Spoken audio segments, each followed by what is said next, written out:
मैं हूं सुमित झा। पुरवैया मुहिम में बात आज उस सड़क की जहां से उठकर सियासत सदन में पहुंचती है और फिर उसी सियासत की बेरुखी के खिलाफ सड़क पर उतरना पड़ता है आम आदमी को। ऐसी ही दो तस्वीरें लेकर हाजिर हैं हम पुरवैया मुहिम में। पहली तस्वीर बिहार की है, जहां एक बार फिर अपनी मांगों को लेकर सूबे भर में सड़क पर नियोजित शिक्षक उतरे जेल भरो आंदोलन के तहत। तो दूसरी तस्वीर रांची की है। यहां भी सड़क पर कुछ लोग आपको नजर आ रहे हैं। ये आदिवासी हैं जिन्हें विकास के नाम पर खुद के उजाड़े जाने का डर सता रहा है। हम इन दोनों मुद्दों की, इन दोनों तस्वीरों की बारी बारी से बात करेंगे पुरवैया मुहिम में। आप जरूर जुड़े रहिए।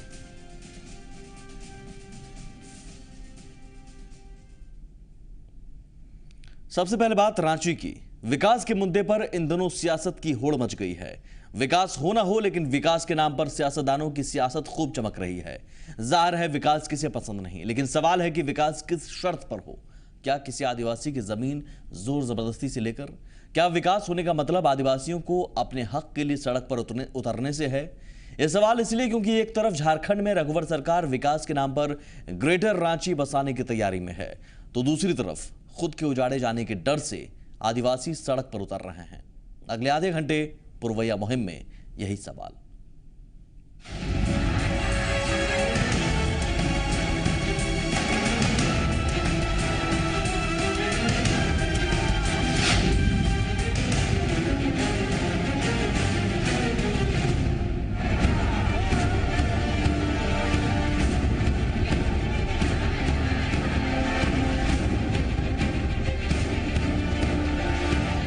ये हक की आवाज बुलंद करने का अंदाज है। ये विकास के बदले खुद का विनाश नहीं होने देने का संकल्प है। सरकार के खिलाफ सड़क से संघर्ष का यह आगाज है। हाथों में पारंपरिक हथियार और जुबान पर हक के लिए जंग लड़ने की जिद। ये वो आदिवासी हैं जिनके हक के नाम पर सियासत तो खूब होती रही, लेकिन विडंबना देखिए कि अपने हक के लिए सियासत के खिलाफ इन्हें सड़क पर उतरना पड़ा। विकास के नाम पर ग्रेटर रांची बनाने की सरकार की योजना है। इस योजना के लिए नामकुम क्षेत्र के 42 गांवों की 39,682 एकड़ जमीन अधिग्रहित की जाएगी। वहीं रांची और खूंटी के 10 गांवों की 5700 एकड़ जमीन का भी अधिग्रहण होगा। नामकुम क्षेत्र से 42 गांवों से 39,682 एकड़ जमीन ग्रेटर रांची के लिए लिया जा रहा है। उसके अलावा रांची और खूंटी से जो नई राजधानी बनाने का बात हो रही है, उसमें 10 गांव है, उसमें 5,700 एकड़ जमीन अधिग्रहित करने का जो सरकार अखबारों के माध्यम से अभी प्रचारित कर रही है। हम इसका पुरजोर विरोध करते हैं। लेकिन इस योजना के नाम पर आदिवासियों को खुद के उजाड़े जाने का डर सता रहा है। इसलिए इन्होंने हजारों की संख्या में पारंपरिक हथियारों से लैस होकर डीसी कार्यालय का घेराव किया। ये जमीन के बदले पैसे की बजाय जमीन की मांग कर रहे हैं।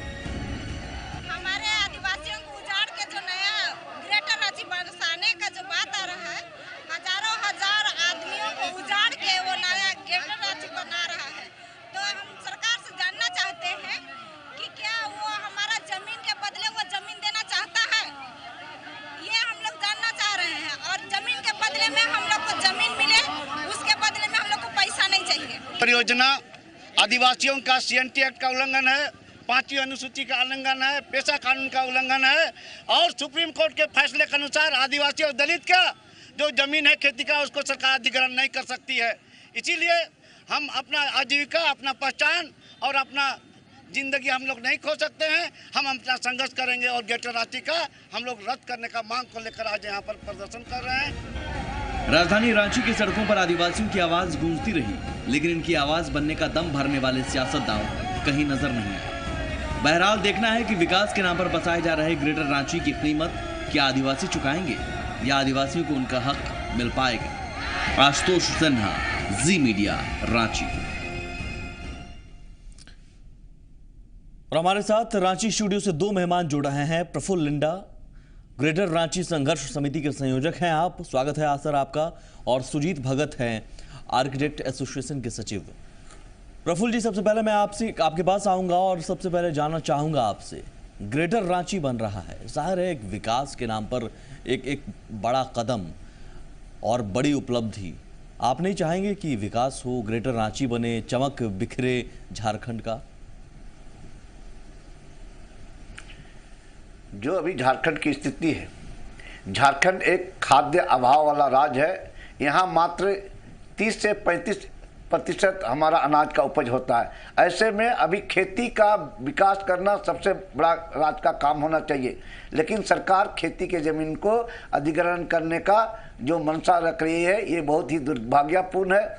हम अभी जितने भी जगह पर ज़मीन अधिग्रहण हुए हैं, आज तक उद्योग के नाम से 15 लाख लोग विस्थापित हो चुके हैं। एचईसी में देखिए 32 गांव उजड़ चुके हैं। वहां आज भी 2500 लोगों को रोजगार नहीं मिला है, और वो लोग अगल बगल नामकुम जो मेरे गांव के आसपास में वो लोग बसे हुए हैं, उनको अभी भी रहने का कोई मकान नहीं है। 20 डिसमिल सरकार जो जमीन दी है उसमें भी उसको पट्टा नहीं दिया गया है। वो जाति प्रमाण पत्र के लिए और रोजगार के लिए दर दर भटक रहे हैं। ऐसी स्थिति में लोग कैसे विश्वास करेंगे कि सरकार जो डेवलपमेंट के नाम से जो जमीन लेना चाह रही है ग्रेटर रांची के नाम से, उनका उससे उनका हित होगा? आपको फिलहाल क्या कहा गया है? ग्रेटर रांची के लिए जो जमीन अधिग्रहित की जाएगी उसके बदले आपको क्या मिलेगा? बहुत दुर्भाग्य की बात है कि अखबारों के माध्यम से ये प्रचारित है कि 1600 से 1700 रुपया प्रति डिसमिल सरकार ने अभी उनका मुआवजा निर्धारित किया है। उसी ढंग से हम लोग ये देख रहे हैं कि उनका जो आजीविका है उसके लिए भी अभी जो स्थिति है, कोई तरह का आजीविका का यहाँ पर अभी जो इनका भूमि अर्जन और पुनर्वास अधिनियम 2015 30 मार्च को इन्होंने घोषित किया, उसको आप देखिएगा, उसमें विधानसभा की कोई सहमति नहीं ली गई, और सरकार ये ब्यूरोक्रेट और ये अफसरशाह लोगों के साथ बैठ के गवर्नर से सिग्नेचर कराया। ये बहुत ही तानाशाहीपूर्ण रवैया है। इसीलिए इसका जो पुनर्वास का जो अभी जो इन्होंने पास किया है, जो इन्होंने प्रस्तावित किया है, उसमें आप क्या डिमांड रख रहे हैं? केंद्र सरकार का आप क्या डिमांड रख रहे हैं? हमारा ये मांग है कि सरकार इसको पुनर्विचार करे, और जो सरकार के पास उपलब्ध जमीन है, एचईसी में आपका सैनिक छावनी में करीब 15,000 एकड़ जमीन है, सरकार चाहे तो उस जमीन को उपयोग कर सकती है। उस जमीन को उपयोग कर सकती है। सुजीत जी, अगर लोग देखेंगे उस जमीन का उपयोग क्यों नहीं हो पाया?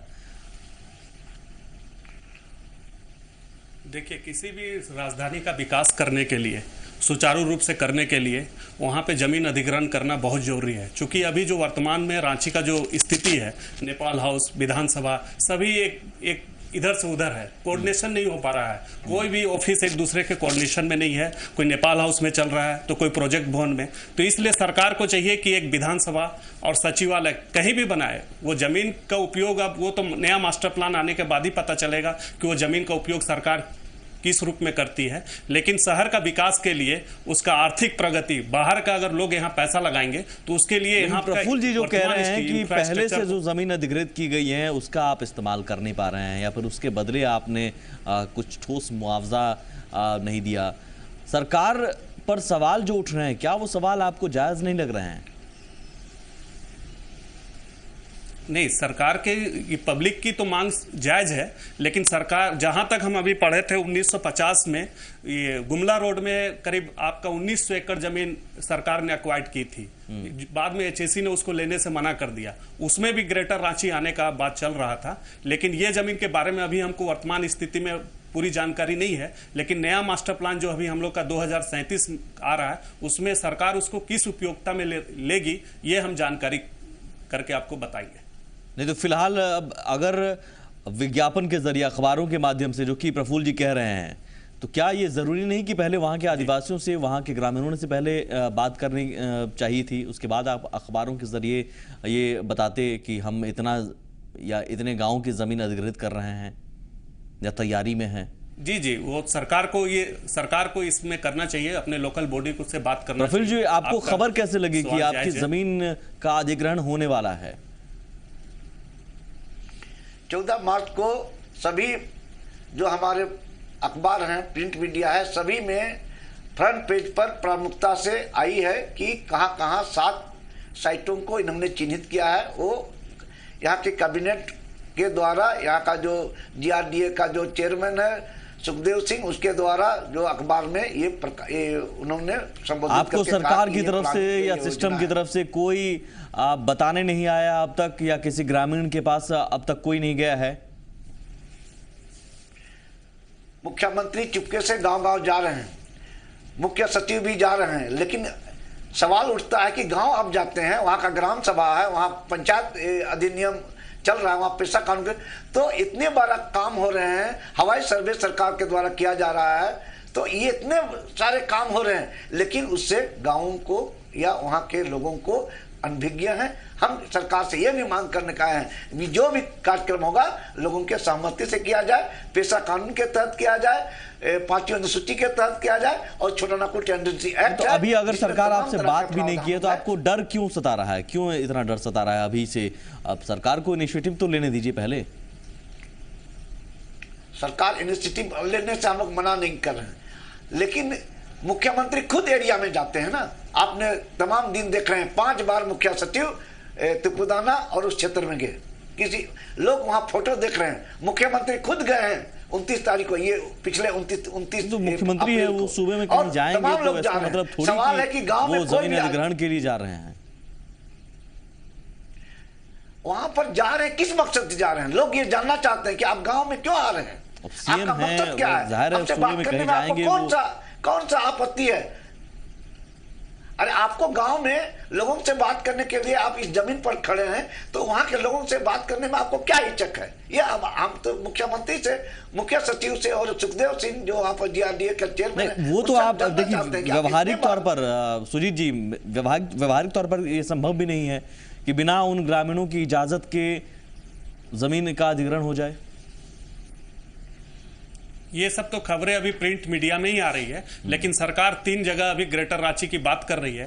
कहां पे फाइनल करेगा ये अभी सही नहीं हुआ है कि सरकार गुमला रोड में भी एक्वायर्ड करने की सोच रही है, खूंटी रोड में, ये नामकुम रोड पे भी करने की सोच रही है, कांके में पिठोरिया में भी करने की सोच रही है, लेकिन सरकार अभी फाइनल नहीं की है कि कहां पे उसको ग्रेटर रांची बनाना है।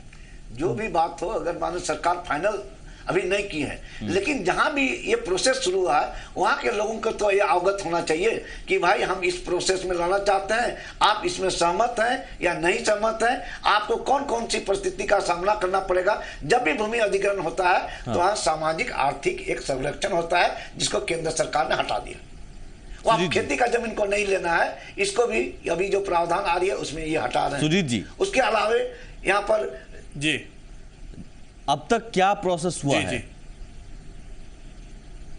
नहीं, अभी तो अखबार के माध्यम से ही प्रोसेस चल रहा है कि गवर्नमेंट अपने अधिकारियों को लगाई है कि कहां पे उसको ग्रेटर रांची के लिए पर्याप्त जमीन मिलेगा। अभी इस पे कहना बहुत जल्दीबाजी होगा। सरकार की ये जवाबदेही नहीं बनती है कि वो जनता को बताए? अखबार के माध्यम से सरकार चल रही है।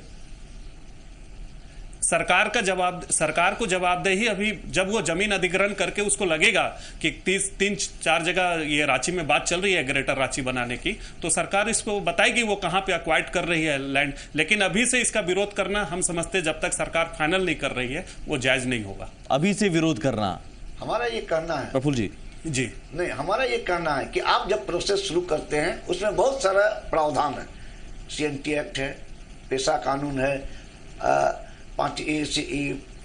पेशा कानून है, उसके अलावा 5वीं अनुसूची है, सुप्रीम कोर्ट का फैसला है, खाद्य अभाव वाला राज्य है, ये तमाम को नज़रअंदाज नहीं किया जा सकता है।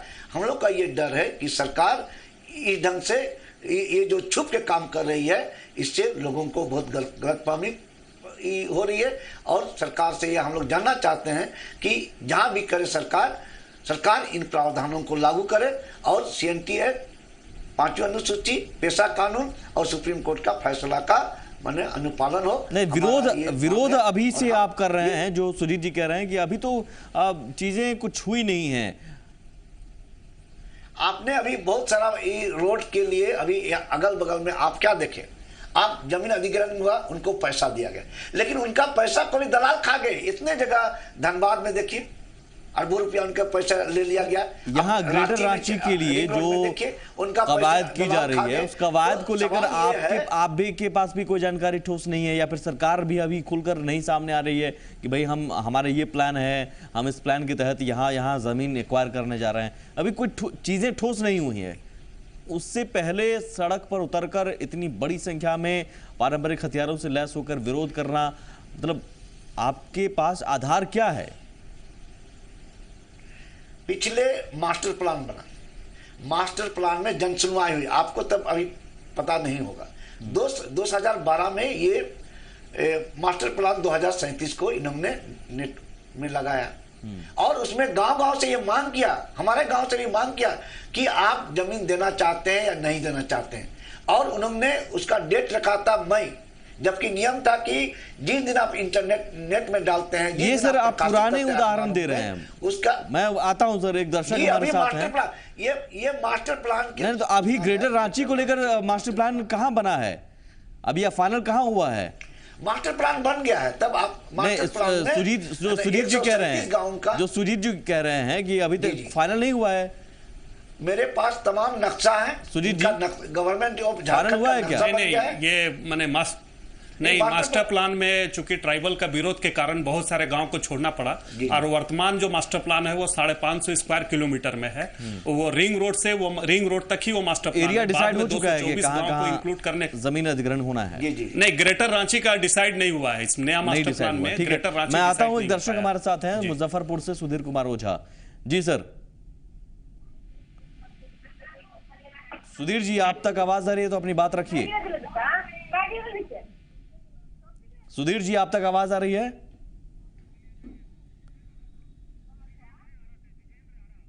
विजेंद्र हमारे साथ हैं आरा से। जी विजेंद्र जी बताइए सर, अपनी बात रखिए। जी सर, ये गुरुजी का आप दिखा रहे थे कि जुड़ी है गुरुजी के मसले पर। गुरुजी गुस्से, बिल्कुल आते हैं, उस मुद्दे पर भी हम आएंगे। फिलहाल रांची के मुद्दे पर हैं क्योंकि यहाँ भी सड़क पर आदिवासी उतरे और अपनी मांगों को लेकर विरोध प्रदर्शन करते रहे।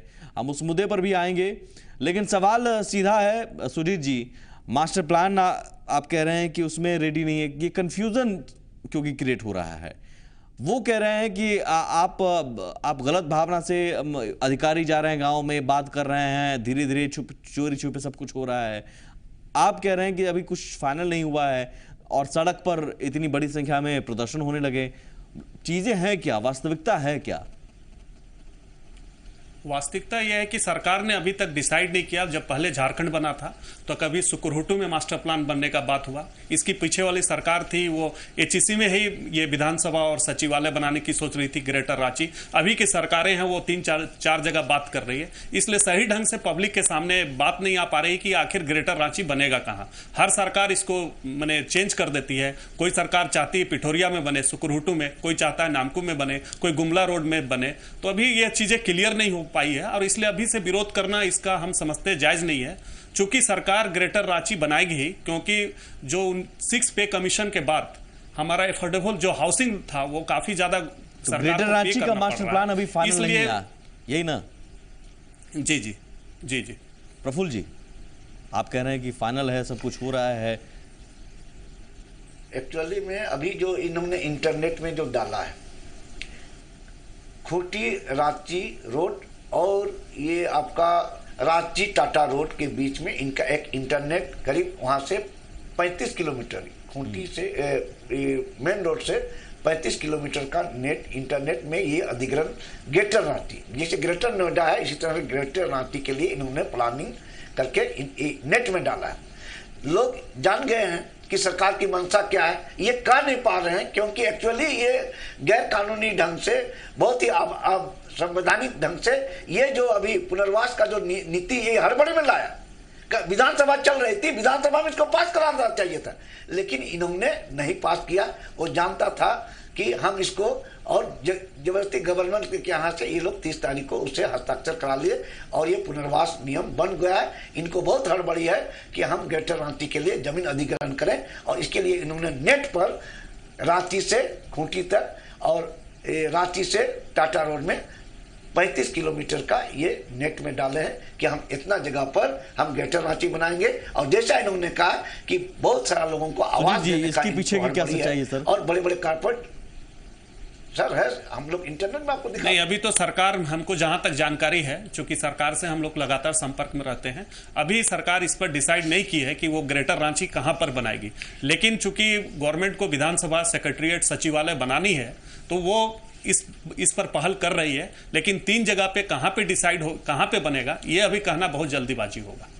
तो ये खबरें कैसे आ गई? मंत्री है नीलकांत नहीं, मुंडा खबर जी इसलिए आई है कि सरकार 3 जगह पे बात कर रही है। गुमला रोड पे बात कर रही है, नामकुम के पास बात कर रही है, और एक ये कांके सुकुरहुटू पिठोरिया के पास बात कर रही है। लेकिन 3 जगह में सरकार अभी कहाँ हाईकोर्ट के बगल में फाइनल करेगी, या नामकुम में फाइनल करेगी, या पिठोरिया में, अभी कहना इस पे जल्दबाजी होगा।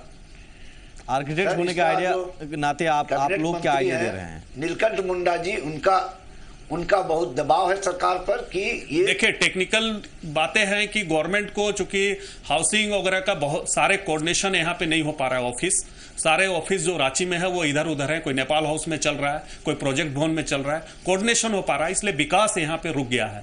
और बाहर का जो हमारे इन्वेस्टर है जो पैसा लगाएंगे यहाँ पे, वो हमको सुचारू रूप से इंफ्रास्ट्रक्चर बहुत जरूरी है आज की डेट में, तभी बाहर के लोग यहाँ पे आकर पैसा लगाएंगे और शहर का प्रफुल्ल जी जल्दी से अपनी बात पूरी कीजिए, क्योंकि अभी चीजें हैं हुई नहीं पूरी, या फिर इनिशिएटिव भी नहीं ली गई, फाइनल कुछ नहीं हुआ।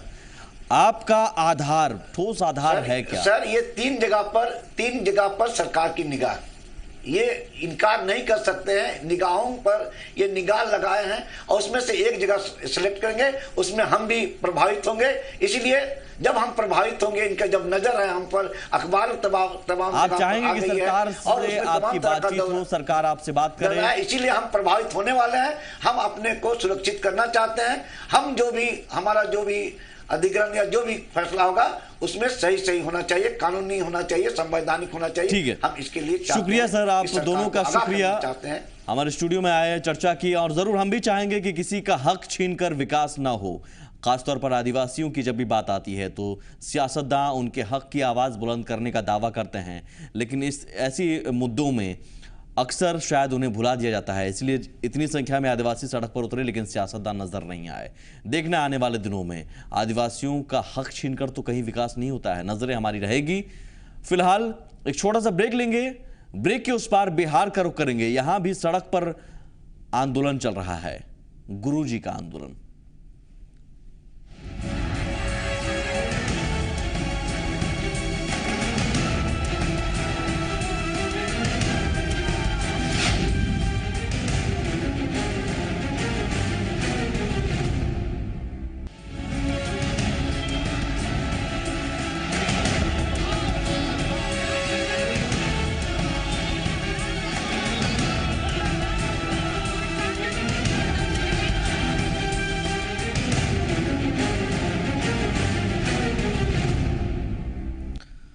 आप देख रहे हैं पुरवैया मुहिम।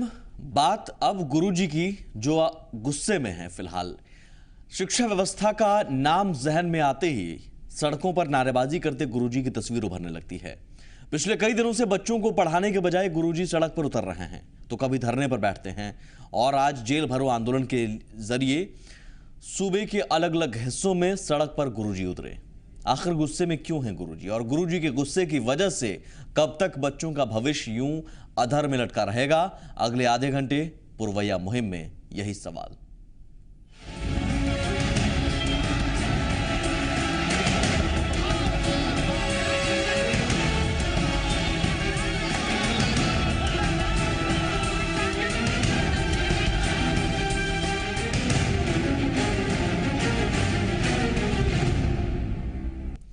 सबसे पहले आपको 4 तस्वीरें दिखाते हैं। आपको वेतनमान और सेवा शर्त लागू करने की मांग पर अड़े नियोजित शिक्षकों की तस्वीर दिखाते हैं। अपनी हड़ताल के 33वें दिन आज सूबे के सभी जिलों में जेल भरो आंदोलन किया। 4 जगहों की तस्वीरें जहां शिक्षकों ने जेल भरो अभियान के तहत सैकड़ों शिक्षकों ने गिरफ्तारी देते हुए बिहार के मुख्यमंत्री और शिक्षा मंत्री के विरोध में जमकर नारेबाजी की। पटना, बक्सर, छपरा, नालंदा की तस्वीर और कुछ और जगहों की तस्वीर आगे इस रिपोर्ट में देखिए।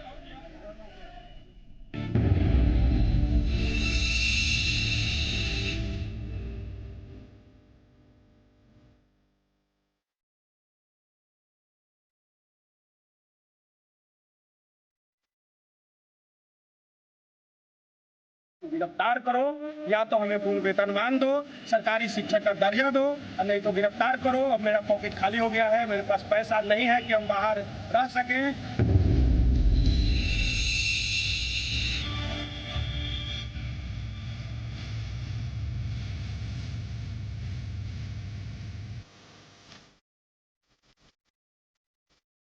बिना पैसे के खाने के लिए भी पैसे नहीं, अब जेल में रहेंगे, खाएंगे।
इस आंदोलन को राष्ट्रीय स्तर पर राष्ट्रपति महोदय, प्रधानमंत्री महोदय, माननीय सर्वोच्च न्यायालय का ध्यान खींचने के लिए पूरे बिहार में जेल भरो आंदोलन चलाया है।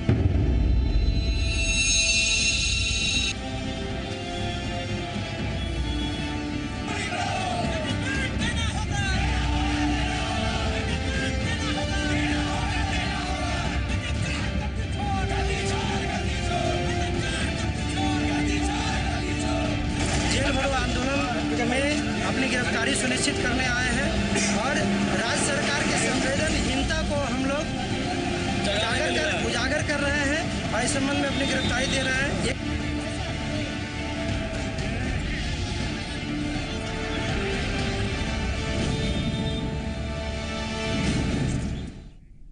स्कूल खाली है और गुरुजी जेल भर रहे हैं। ये बिहार की शिक्षा व्यवस्था की तस्वीर, आखिर ये तस्वीर कब तक रहेगी? हमारे साथ तमाम दर्शक जुड़ रहे हैं और आपसे भी गुजारिश है, तमाम दर्शकों से जुड़िए। इन सवालों पर आपकी राय जरूरी है। इस व्यवस्था के लिए कौन जिम्मेदार है? हमारे साथ फिलहाल रविशंकर हैं, पहले दर्शक। जी रविशंकर जी, अपनी बात रखिए सर। जी हाँ, नमस्कार सर। नमस्कार जी सर, हम बोलना चाह रहे हैं सर कि आज सर 1 महीना से ज्यादा सर हड़ताल हो गई सर, और अभी तक सर सरकार इस पर पहल नहीं कर रही सर। तो इसका तो सारा गलती का श्रेय सरकार को जाती है। लेकिन सरकार कहती है कि हम शिक्षकों से बातचीत कर रहे हैं, लेकिन शिक्षक बातचीत बार बार नहीं कर पा रहे हैं या अड़ंगा लगा रहे हैं। अगर सर सीरियसली मैटर को सर बात किया जाता, टीचर के पास रखा जाता सर, तो ऐसा बात नहीं। टीचर लोग सर शिक्षित हैं और इस बात को रखा जाता तो बात मानते टीचर लोग। लेकिन ऐसा हम सर 10+2 शिक्षक सर हैं और हम गया में सर नियोजन 1 साल हो गया सर, 1.5 साल करीब। हमको सर मात्र 12,000 मिलता है सर। तो 12,000 में सर क्या करेंगे सो सर बताया जाए सर, इतना महंगाई के दौर में। और 12,000 मिलता है, शादी ब्याह 2 बाल बच्चा सर है, कैसे क्या पालेंगे पोसेंगे, उसको क्या करेंगे सर, सो बताया जाए सर। लेकिन सर उन बच्चों के बारे में सोचिए जिनका भविष्य अधर में हम लोग सोच रहे हैं सर, उसके भविष्य के बारे में एकदम सोच रहे हैं सर। हम लोग चाह रहे हैं कि वो बच्चे, वो भी बच्चे सर हमारे ही हैं। ऐसे नहीं है कि वो बच्चे दूसरे के बच्चे हैं, उन पर भी हम लोग का विशेष ध्यान। चलिए सर, हम भी चाहते हैं कि इस मसले का जल्द से जल्द हल निकले और इसमें आप लोग भी आगे आकर पहल करें, बजाय इसके कि सड़क पर उतरें, जेल भरो आंदोलन करें। अच्छा नहीं लगता कि गुरुजी हमारे जेल भरें, ये अच्छा नहीं लगता। तो बातचीत हो, सरकार की कोशिश भी हो रही है बातचीत की, उस कोशिश में आप भी आगे बढ़ें, थोड़ा आप झुकें, सरकार थोड़ा झुके और इस मसले का हल निकले। हमारा मकसद यही है। शुक्रिया सर। अर्पिता एक और दर्शक कैमूर से हैं। जी अर्पिता जी, ये तमाम तस्वीरें भी हम आपको दिखा रहे हैं जो गुरुजी की तस्वीर आज गुस्से में दिखी और अलग अलग जगहों से तस्वीरें आई जहां नारेबाजी करते हुए, और ये तस्वीर पिछले कुछ दिनों से लगातार हमारे पास आ रही है, लगातार आप देख रहे हैं। अब तक कई संघ थे, पहले माध्यमिक शिक्षा संघ भी इसमें शामिल रहा प्राथमिक शिक्षा संघ भी शामिल रहा। एक समय लगा कि बिहार में शिक्षा व्यवस्था कुछ नहीं है, और फिलहाल नियोजित शिक्षक हैं तो वो भी उसकी वजह से तमाम बाकी चीज़ें प्रभावित हो रही हैं, स्कूल में पढ़ाई बाधित हो रही है। राज हमारे साथ हैं, एक दर्शक। जी सर, अपनी बात रखिए। हाँ सर, हम राज प्रिय रंजन मुजफ्फरपुर से बोल रहे हैं जी। बोल रहे हैं कि ये जो मतलब अभी जो व्यवस्था है विद्यालय में जो पढ़ाई नहीं हो रही है उसके लिए पूरी तरह से सरकार जिम्मेदार है। और बाय नेचर है, हमको तो लगता है कि पीके शाही बाय नेचर इस तरह के है कि वो चाहते हैं कि मतलब गरीब का जो बच्चा है वो नहीं पढ़े। और बिल्कुल वोट बैंक की राजनीति बिहार में हो रही है, बिल्कुल वोट बैंक की राजनीति हो रही है। शिक्षा व्यवस्था मतलब कहीं भी जाए, उसका किसी भी कोई भी कंडीशन हो जाए, इससे शिक्षा मंत्री को कोई लेना देना नहीं है। चलिए सर, शुक्रिया। आपकी आवाज़ अब ज़रूर हम चाहेंगे कि सरकार सुने, और लेकिन सरकार की भी आवाज़ आप सुने और मसले का हल निकले। एक दर्शक और है हमारे साथ, सुबोध आर्या हमारे साथ हैं गया से। जी सुबोध जी। हाँ जी, कहिए सर, अपनी बात रखिए। हाँ जी, हमें ये कहना है कि जो 94 में बहाली हुई थी, मनोज जी की सरकार में बहाली हुई थी, तो अभी जो बहाली हुई है ये तो गजब बहाली है। जो टीईटी ओनली फॉर टीईटी वालों को पेमेंट वेतनमान ही करनी चाहिए और अदर को दम नहीं। कि शिक्षा मित्र वाले हैं अभी ये सब शिक्षा स्तर को बदतर कर दिए हैं, खराब कर दिए हैं, बात कर दिए हैं। क्या पढ़ाएंगे स्कूल में? लेकिन क्या इसके लिए जिम्मेदार सरकार और सिस्टम है, या फिर अब तक पिछले कई दशकों से या फिर कई सालों से जो सियासत चली आ रही है, वोट बैंक के लिए किसी तरह से नियुक्ति कर दी जाती है और बाद में वो मुसीबत का सबब बन जाती है? आपको लगता है ये सियासत? टीईटी में जालिया सर्टिफिकेट दे के भी, टीईटी का प्रमाण पत्र दे के अभी भी ये सर्विस में जा रहे हैं लोग। बिल्कुल, शुक्रिया सर, शुक्रिया कॉल करने के लिए। एक और दर्शक हमारे साथ है, पंकज जी। पंकज जी, अपनी बात रखिए सर। जी सर, मेरा कहना है सर जी आपसे निवेदन है, स्पेशली मीडिया वालों से, कि आप अन्य राज्यों से जब तुलना कर करके दिखा रहे हैं बिहार की स्थिति को, तो सर एक चीज जरूर इस पर ध्यान दिलवाया जाए कि बिहार को छोड़ करके अन्य कोई राज्य ऐसा नहीं है जहां से सहायक शिक्षक के पद को समाप्त कर दिया गया है। और बिहार में शिक्षकों के द्वारा की जा रही आंदोलन का सबसे बड़ा मूल कारण सर यही है कि हमारा भविष्य एकदम अंधकार में है आगे तक के लिए। इसके लिए जिम्मेदार सियासत है। बिल्कुल सर। और सियासत को हम आप हवा पानी देते हैं सर, लोकतंत्र में जनता। जी बिल्कुल देते हैं सर। आप सवाल उठाते हैं कि शिक्षक में वो क्वालिटी नहीं है जो होनी चाहिए, लेकिन आप अपनी वोट बैंक की राजनीति के लिए वैसे शिक्षकों को सिस्टम के साथ जोड़ दिए जो शिक्षक बनने के काबिल नहीं है। आज वही आपके लिए सरदर्द बन गया है। कहावत भी है सर, बोए पे बबूल का तो आम कहाँ से खाए। बिल्कुल सर। और लेकिन ये जो कांटा है वो कांटा उन गरीब बच्चों के लिए, उन गरीब लोगों के लिए जिनके बच्चे स्कूल में पढ़ते हैं और फिलहाल इस आंदोलन की वजह से या इस प्रदर्शन की वजह से पढ़ नहीं पा रहे हैं। एक और दर्शक हमारे साथ हैं, चंद्रशेखर हैं अररिया से। जी सर, अपनी बात रखिए। जी सर, हम ये कहना चाहते हैं सर कि एनसीटीई से अप्रूव करके एक सिलेबस दिया गया, उस आधार पर टीईटी एग्जाम हुई जी, और उसके बाद दिया गया हम लोगों को, और फिर तब जाकर के अब ये क्यों नहीं किया जा रहा है वेतनमान? अब ये आपको क्या लग रहा है सर, आपकी क्या राय है? क्या ये सरकार सियासत कर रही है और सियासतदान सिर्फ सियासत के लिए नियुक्ति करते हैं शिक्षकों की? सियासत कर रही है सरकार, अपने फायदे की बात कर रही है और हम लोग को ये गुमराह कर रही है। शुक्रिया सर कॉल करने के लिए। अमरनाथ हैं अगले दर्शक, दरभंगा से। जी अमरनाथ जी। शिक्षा मंत्री को सर पहले बर्खास्त कर देना चाहिए। जब से शिक्षा मंत्री बने तब से विवाद होता ही रहा है। तो सर सारे विवाद की जड़ शिक्षा मंत्री पीके शाही जी हैं। शिक्षा मंत्री पीके शाही को हटा देना चाहिए। ये सारा देख रहे हैं, एक मंच से चल रहा है नाच, और विद्यार्थी की चिंता रहती सरकार को तो जरूर इस पर पहल होती। बिल्कुल ठीक है, लेकिन सरकार भी अपने स्तर से बातचीत करने की कोशिश कर रही है। जरूर हम इस उम्मीद में हैं कि एक हल निकले, एक ऐसा हल निकले जो ऐसी तस्वीर हमारे आपके सामने ना रखे कि गुरुजी प्रदर्शन कर रहे हैं, जेल भर रहे हैं। हम वो देखना चाह रहे हैं तस्वीर कि गुरुजी बच्चों को पढ़ा रहे हैं और बच्चे बहुत अच्छे से पढ़ रहे हैं। एक और दर्शक हमारे साथ मौजूद है, निशान हमारे साथ हैं गया से। जी सर, अपनी बात रखिए। अपना बात सर। जी आपकी आवाज कट रही है सर, अपनी बात रखिए फिर से। कहना ये सरकार की गलत नीति की वजह से जो हो रहा है, सरकार की गलती की वजह से ये चीजें हैं और शिक्षकों को वेतनमान मिलना चाहिए। ठीक है, शुक्रिया सर कॉल करने के लिए। लक्ष्मण है मधुबनी से हमारे साथ एक और दर्शक। जी लक्ष्मण जी।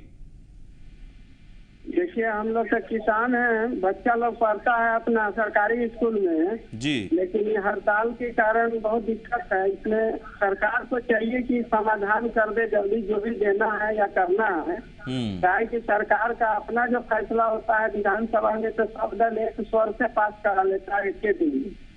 बिल्कुल सर, मामला को लटका के रखे हुए हैं, उचित बात नहीं है सर, बिल्कुल उचित बात नहीं है। और यही हमारा सवाल है कि शिक्षकों और सरकार के बीच की लड़ाई में गरीब किसान मजदूरों के बच्चे क्यों वो भुगते हैं, क्यों खामियाजा भुगते हैं और कब तक भुगते हैं?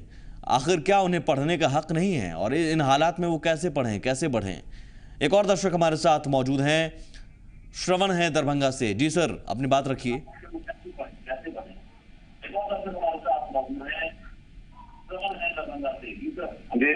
जी सर, प्रणाम। जी सर, आप अपने टीवी सेट का वॉल्यूम कम कर लीजिए। सर प्रणाम। प्रणाम, आप कहिए अपनी बात। हाँ, कहे जो ये शिक्षा व्यवस्था को जो राजनीति से जोड़ दिया गया है बिहार में, यह तो घोर मानवीय अपराध है सर। राजनीतिक लोग इसको राजनीति दे रहे हैं। सरकार क्यों नहीं शिक्षकों के विरुद्ध कड़ी कार्रवाई कर रहे हैं? क्यों नहीं कोर्ट में जा रहे हैं? जब हाई कॉन्ट्रैक्ट पर आपकी बहाली हुई और आज आप वेतनमान मांग रहे हैं, तो इस स्थिति में सरकार क्या करे आपके लिए? चुनावी समय है, तो चुनावी फायदा के लिए सरकार कड़ी कदम नहीं उठा रहे हैं और शिक्षक ड्रामा कर रहे हैं। तो मीडिया के माध्यम से, आप लोगों के माध्यम से हम कहना चाहते हैं जो सरकार इस पर कड़ी से कड़ी एक्शन ले, शिक्षकों के विरुद्ध हाई कोर्ट में जाए, सुप्रीम कोर्ट में जाए, जो लीगल प्रोसेस है उसमें आवे sir. Thank you sir. Vote bank की मजबूरी हो सकती है सर, बहुत शुक्रिया। लेकिन आपने बहुत अच्छी बात कही कि अगर हल नहीं निकल पा रहे हैं तो क्यों नहीं एक बीच का रास्ता भी निकालने की कोशिश हो और एक कानूनी सहारा लिया जाए। सिराज हमारे साथ हैं एक और दर्शक। जी सिराज जी। जी नमस्कार सर। नमस्कार सर, ये आपके ओर से दिखाया जा रहा है सर टीवी में, तो मैं ये कहना चाहता हूँ सर कि आप मीडिया वाले जो हैं बार बार शिक्षकों को कहते हैं कि शिक्षकों का भविष्य बर्बाद हो रहा है और शिक्षक जो है रोड पर घूम रहे हैं। तो मैं ये कहना चाहता हूँ कि बात बिल्कुल सही है कि बच्चों का जो है से वो राइट टू एजुकेशन के अनुसार उनका शिक्षा का अधिकार का हनन हो रहा है। ये उनका मौलिक अधिकार है, हमको चाहिए कि उनको शिक्षा दें। लेकिन मौलिक अधिकार के तहत ये भी आता है सर कि हम भारतीयों को 6 मौलिक अधिकार है और उनमें से एक शोषण के विरुद्ध आवाज बुलंद करना भी हमारा मौलिक अधिकार है। तो क्या सर हम लोगों को जो अभी मानदेय के रूप में सरकार दे रही है, क्या वो हम लोगों के साथ शोषण हो रहा है या नहीं? आप मीडिया वाले कम से कम ये तो कह सकते हैं ना कि हाँ वे शिक्षकों के साथ उनका शोषण हो रहा है, उनका अधिकार का हनन हो रहा है। तो जब तक हमारा अधिकार हमको नहीं मिलेगा सर, जब तक हमारा पेट भरा हुआ नहीं रहेगा, तो क्या भूखा पेट रह करके हम बच्चे को सही तालीम दे सकते हैं, सही शिक्षा दे सकते हैं? सर आप टीचर हैं, आप एक शिक्षक हैं और आप बेहतर हमसे आपकी सूझबूझ है। हम बस तस्वीर रख रहे हैं सर, हम कुछ कह नहीं रहे हैं, हम तमाम लोगों की राय रख रहे हैं। आपके सामने ही एक दर्शक ने ये भी कहा कि अगर उन शिक्षकों की बहाली कॉन्ट्रैक्ट पर हुई तो अब क्यों वेतनमान मांग रहे हैं? तो अलग अलग दर्शकों की अलग राय है, अलग अलग दर्शकों की राय है सर। लेकिन जब बहाली हुई थी सर, तो उसमें जब हम लोगों की बहाली हुई थी सर, तो उसमें 6 रुपए किलो चावल था सर। आज चावल 32 रुपए किलो है सर। हाँ, ये भी सोचा जाए सर। ये भी बिल्कुल वाजिब है सर, आपका भी कहना वाजिब है। और ये भी एक किसान ने कॉल किया मुझे और वो अगर कह रहा है कि मेरा बच्चा नहीं पढ़ पा रहा है तो उनका भी कहना वाजिब है। हम तो दोनों तरफ से आप कह रहे हैं कि ये चीजें हैं, लेकिन जिम्मेदार कौन है? सियासत। और सियासत मौजूदा दौर में भी हो रही है। सरकार क्यों नहीं बीच का रास्ता निकाल पा रही है? सवाल यही है। एक तरफ गरीब के बच्चे, मजदूर के बच्चे, किसान के बच्चे पढ़ नहीं पा रहे हैं। क्या उनका हक नहीं है पढ़ाई का, शिक्षा का? आखिर क्यों उनकी हकमारी हो रही है? और दूसरी तरफ टीचर अगर कुछ कह रहे हैं कि महंगाई की वजह से उनकी जो सैलरी है उसमें काम नहीं चल रहा है, तो उसका भी कोई बीच का रास्ता निकले। कब तक ये तस्वीर जारी रहेगी? एक छोटा सा ब्रेक लेंगे, आप कॉल करते रहिए।